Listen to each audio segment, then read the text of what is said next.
કેમ છો મિત્રો, મજામાં ને? તો ધોરણ 10 ની અંદર આપણે બહુપદી એમાં ક્વેશ્ચન નંબર 2 એની અંદર લાસ્ટ ક્વેશ્ચન જે છે બરોબર 6 નંબરનો બરોબર છે. તો ક્વેશ્ચન છે 4 શૂન્યનો સરવાળો અને શૂન્યનો ગુણાકાર તે પરથી દ્વિઘાત બહુપદી આપણે મેળવવાની થશે મિત્રો. તો હવે ઉકેલ શોધીએ. અહીંયા આગળ ઉકેલ બરોબર છે, ઉકેલ જે શોધીએ બરોબર છે. હવે શૂન્યનો સરવાળો, શૂન્યનો સરવાળો, શૂન્યનો સરવાળો જોઈએ બરોબર છે. તો -b ભાગ્યા, હવે આપણે આ રીતે પણ જોઈ ગયા છે બરોબર છે. આપણે જે પણ દાખલાઓ કરાયા છે એ તમારી ગાઈડમાં પણ નથી બરોબર છે. એ રીતે અને બીજે પણ તમને ક્યાંક જોવા નહીં મળે બરોબર છે. બટ તમારી ગાઈડની અંદર જે છે કઈ રીતનું આપેલું છે, અગાઉ દાખલાઓ આપણે સેમ આપણી અહીંયા આગળ અલગ મેથડથી આપણે કરેલા, પણ એ પણ જે છે આપણું જે તમારો આન્સર એનાથી આવે છે બરોબર છે, એ પણ આપણે સાચા છીએ બરોબર. શૂન્યનો સરવાળો એટલે કે આલ્ફા પ્લસ બીટા આવું કંઈક આપેલું છે તમારી ગાઈડની અંદર બરોબર છે. તો આપણે લખી શકીએ b ભાગ્યા -b ભાગ્યા a બરોબર. તો શૂન્યનો સરવાળો આપણને શું મળે છે? તો 4 શું મળે છે? હવે આપણે છેદમાં કશું આપેલું ના હોય તો આપણે એ વખતે શું લઈએ છીએ? 1 લઈએ છીએ. હવે આપણે એ દરેક દાખલાની અંદર આપણે કરતા આવે છે પણ 1 a અને 4 નું સ્થાન ફેર કરીશું બરોબર છે. તો અહીંયા આગળ આપણે -b, હા બરોબર છે, -b ભાગ્યા અહીંયા આગળ ભાગ્યા 4 a ભાગ્યા 1 બરોબર છે. તો આના બરાબર આપણે શું ધારી લઈશું? તો કે k લઈશું. શું લઈશું? k. જો બે પદ બરાબર k હોય તો આના બરાબર પણ k લઈ શકાય, એટલે આના બરાબર આપણે k લઈ શકીએ. તો -b ભાગ્યા 4 બરાબર k અને આપણે લખી શકીએ a ભાગ્યા 1 બરાબર k બરોબર છે. આવું કંઈક આપણે લખી શકીએ બરોબર છે. હવે b ને આપણે સૂત્રનો કરતા બનાવીએ. શું બનાવીએ? b ને આપણે સૂત્રનો કરતા બનાવીએ તો b બરાબર 4k, 4k અને આપણે લખી શકીએ અહીંયા આગળ કે a બરાબર આપણને શું મળે? k. આપણે 1 લખતા નથી. હવે -b બરાબર -b છે તો આ પર આપણો માઈનસમાં મળે તો આને આપણે આ રીતે લખી શકીએ b બરાબર -4k અને આને આપણે ફરીથી લખી લઈએ બરોબર છે, k બરોબર છે. આ રીતનું કંઈક આપણને મળે. હવે આ શૂન્યનો સરવાળો, હવે શૂન્યનો આપણે ગુણાકાર કરીશું બરોબર છે. શૂન્યનો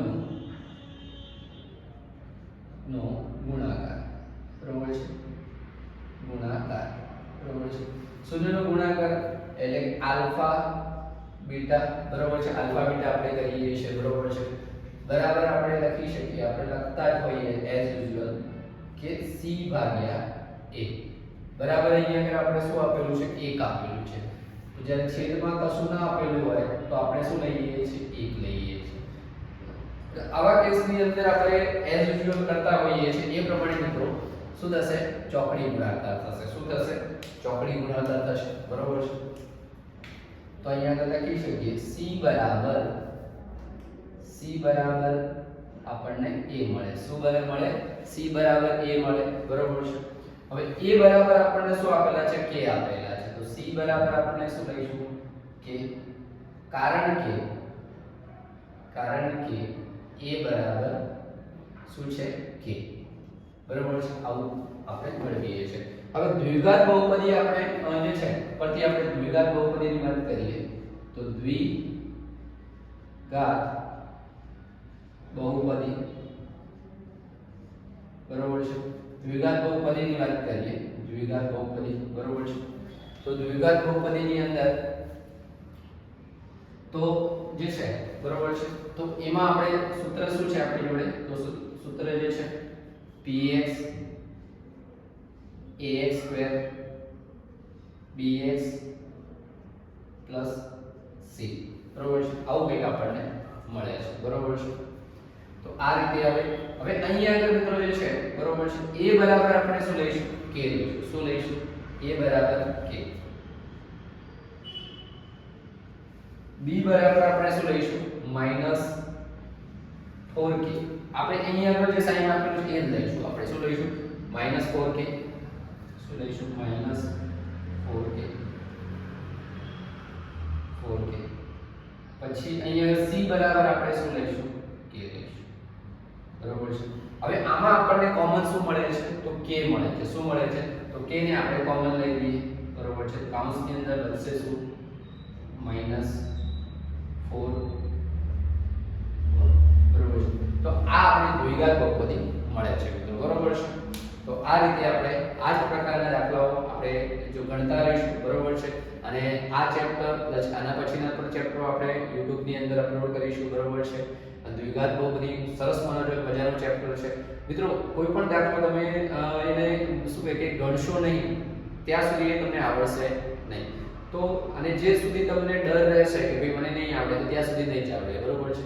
પણ ડરને સાઈડ પર રાખી અને તમે એને સમજી એક બે દાખલા તમે જોયા પછી એને ગણશો તો તમને 100% તમને આવડશે. બરાબર છે. અને આ વિડિયો અને આ પ્રકારના વિડિયો જે તમારા મિત્રો જે 10મા ની અંદર હોય તો એને શેર કરજો જેથી કરીને એમનું પણ મેથ્સ સારું થાય અને મેથ્સની અંદર સારા માર્ક્સ લાવી શકે. બરાબર છે.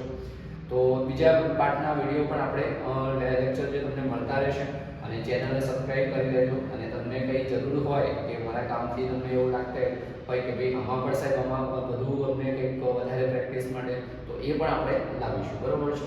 તો મળીએ નેક્સ્ટની અંદર.